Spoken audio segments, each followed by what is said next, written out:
મારો છોકરો છે 6 વર્ષનો 6-6.5 વર્ષનો. એક દી હું આવી રીતે ક્યારેક આમ તો હું રિયાજ બહુ ન ફાવે મને, પણ કંઈક મોજ આવે થોડી પેટી લઈને આમાં ઘડીક વાર મોજ કરી તો મને કે મારો દીકરો મને કે મારે ગાવું છે એમ. મેં કીધું ગવાય નહીં, આ બધું અઘરું છે, રહેવા દે ને.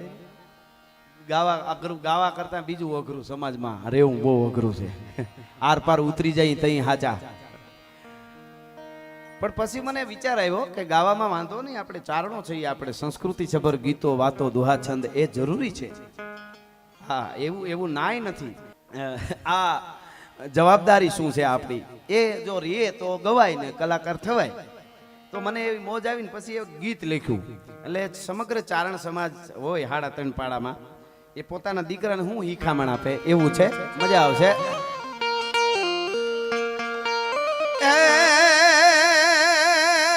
બેટા વાત બાપ દાદાની માં કેતી હવે આગળના ઘણા છે, પણ બાપ કેતો એવું નથી આવ્યું, એટલે મેં આ પ્રયાસ કર્યો કે બેટા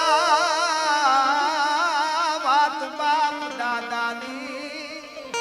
આપણે કોણ છે આપણા બાપ દાદા? આ બધાય વતી થોડુંક સાંભળવા ખાબતો થાની. હા દોસ્ત, વાહ મામા, બહુ સરસ. હવે પેલી કડી એને કીધી મેં કે સાંભળ પછી કલાકાર થવાય. આપણું કુળ તો એ ઉજળું બેટા, અનવરણ ચારણ વિખ્યાત. આપણું કુળ તો એ ઉજળું બેટા, અનવરણ ચારણ વિખ્યાત.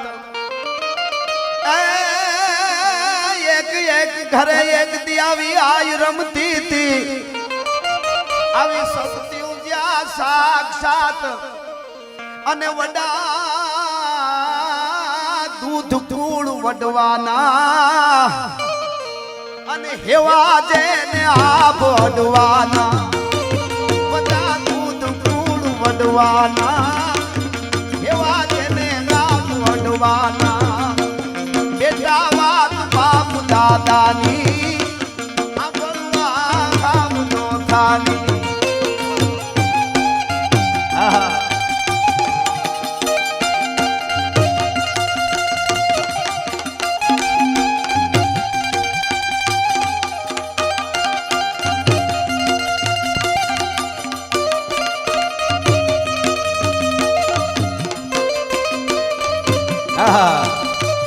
આ ધ્વંદાવ હા વારી જાવ બાપ.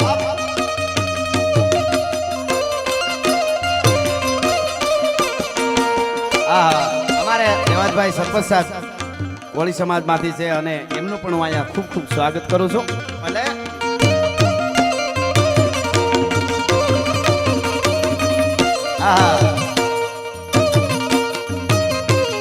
અરે આપણું કુળ તો ઉજળું બેટા, વરણ ચારણ વિખ્યા.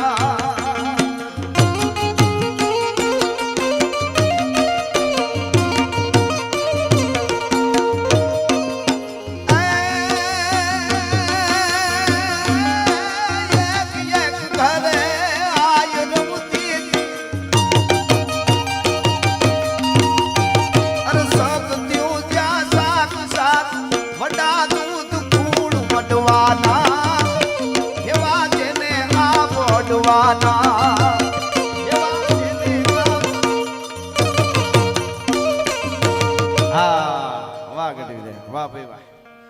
આપણું કુળ તો ઉજળું બેટા, અને વરણ ચારણ વિખ્યાત. દુનિયાને પાછી ખબર છે વિખ્યાત. એક એક ઘરે તેદી આય રમતી હતી, સત્યો જ્યાં સાક્ષાત. અને બધાય માટે બધાયને આશીર્વાદ આપ્યા. અને હવેની કડી અદ્ભુત છે. આ સમજણો વર્ગ એટલે વડા દૂધ કુળ વડવાના. આપણા વડવાઓના દૂધ ને કુળ બે ઉજળું છે.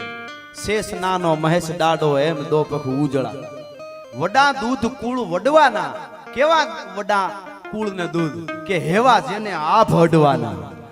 એટલું ઊંચું જ લેવલ હોય એમ. અને હવે નીકળી સાંભળજો. કોક ના હાટું એ કરવા ત્રાગા, અન મરવું હવની મોર. કેટલા ગામડે ગામડે જ્યાં જાય ને કે અમારા અહીં સાયણ આયુ બેઠા છે, અને અમારે છે ને અહીંયા ત્રાગુ કરેલું છે કોકના માટે, બોલો. અને તોય અમારા બધા ઉપર એની જ કૃપા છે કે કોકના હાટું એ કરવા ત્રાગા અન મરવું હવની મોર. હવે મજા આવે એવું છે. અરે ખોરડા નાના પણ એના વડ ખોખારા. ખોરડું નાનું પણ ખોખારો જબરો, જેના ખોખારા ઉપર જીવી જવાયો. ખોરડા નાના પણ જેના વડા ખોખારા, જેને જોગ માયાનું જોર. ઘણા કે ને આ કોના જોરે ઉલળે છે, જેને જોગ માયાનું જોર. પાછા એક ચારણો એવા જેના ગજા ગિરનાર ના જેવા. એક ચારણો એવા જેના ગજા ગિરનાર ના જેવા. અનેક વાર્તાઓ છે, અનેક વાતડિયું છે. જ્યારે જ્યારે જરૂર પડી છે પછી એ રજવાડા હોય તો ભલે ગમે એ હોય ચારણ. અરે હમણાં હું વાંચતો તો અમારા ચારણ જાડા ચારણ થઈ ગયા. અકબર બાદશાહની કચેરીમાં પણ એ બેઠેલા અને વાતો ઘણી જ, પણ ટૂંકમાં નાનું યાદ આવ્યું એટલે. અને એમણે જગમાલ મહારાણા પ્રતાપના નાના ભાઈને, એમને તો પ્રતાપ આરે વાંધો પડ્યો, પછી એમના જાડા ચારણ મિત્ર હતા અને એમણે કીધું કે મારા માટે કાંઈ નથી, હવે તમારે કાંઈક કરવું જોઈએ. અને દિલ્હી ગયા અકબર બાદશાહને ત્યાં, દિલ્હી જાડા ચારણ પોતા માટે નહીં. અને એને પાસે રહીમ ખાન ખાના એટલે હિન્દુસ્તાનનો એ વખતનો વડાપ્રધાન કહેવાય, અબ્દુલ રહીમ ખાન ખાના. એને મળ્યા અને એના બે દુઆ કીધા. રહીમ ખાના એટલે વડાપ્રધાનના બે દુઆ કીધા, પોતા માટે નહીં જગમાલ માટે. અને એને જઈને કીધું કે ખાન ખાના નવાબરે ખાંડે આગ ખરંત, પાણી વાળા પ્રજળે અને કે તૃણ જેડા ઉગરંત.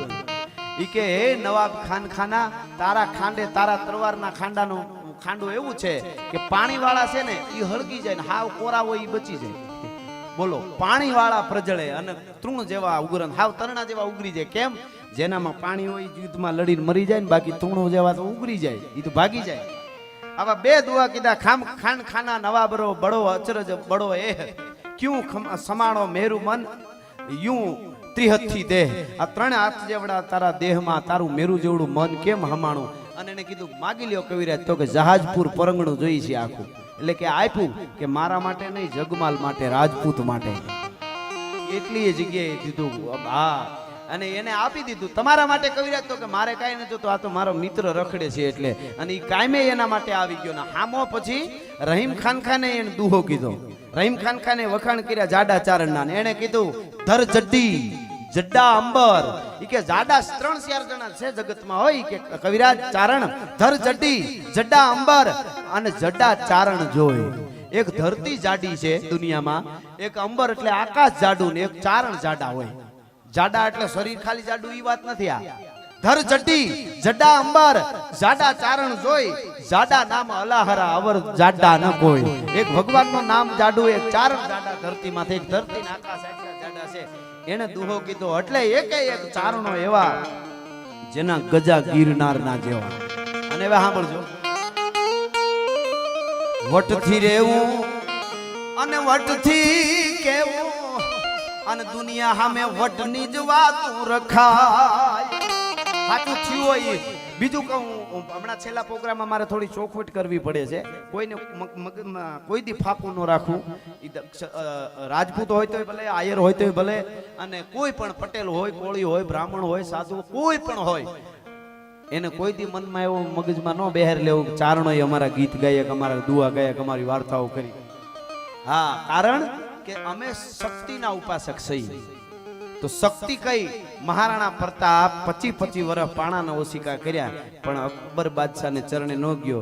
એની અંદર પડેલી શક્તિના અમે વખાણ કર્યા છે, રાણા પ્રતાપના નથી કર્યા. દેવાજ બોદરે એનો દીકરો આપી દીધો, તો બલિદાન દેવાની જે એની શક્તિ છે, એ શક્તિના અમે ઉપાસક છીએ. દેશ માટે કાંઈ પણ કરે, કોક માટે કરે ને અમારે રેવાય નહીં. એના ગાય જ્ઞાતિના જ હોય તો અટાણે ઘણા છે, બધા ન ગાય. એટલે એની અંદર પડી જે શક્તિ છે એના અમારાથી રેવાય નહીં. એટલે વટથી રહેવું અને વટથી કેવું અને વટની વાતું રખાય. એ તો જોગ માયા ઉતારા હારું કાયમ જાગતી રહે. બેટા તારો કોઈ દી વાંકો થાય નહીં વાળ.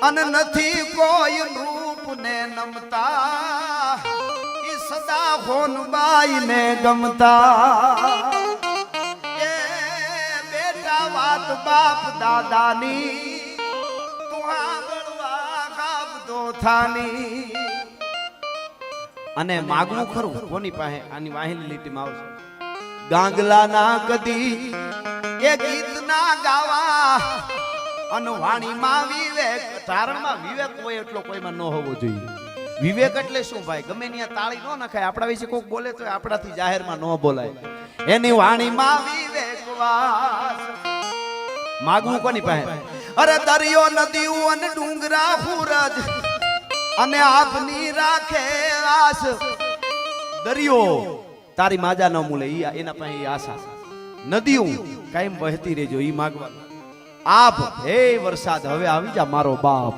માણા પાસે નહીં દરિયો નદીઓ ને ડુંગરા ફૂરજ આપની રાખે આસ અને દરિયો નદીઓ ને ડુંગરા ફૂરજ આપની રાખે આસ વાહી લો હવે નહીં યાદ આવે પણ છેલ્લી કડી આટલી વાતો એ યાદ તું રાખે મેં મારા દીકરાને કીધું પણ સમગ્ર ચારણ બાપ એના દીકરાને કે એવી વાત છે આ આટલી વાતો એ યાદ તું રાખે બાપની મારા બાળ આટલું યાદ રાખી તો જોગમાં આવું તારા હાડું કાયમ જાગતી રહે ને વાંકો થાય નહીં વાળ તારો વાળ કોઈ દી વાંકો નહીં થાય અને રૂડી શીખ રાજ ચારણની હાલા ત્રણ પહાડ ના પણની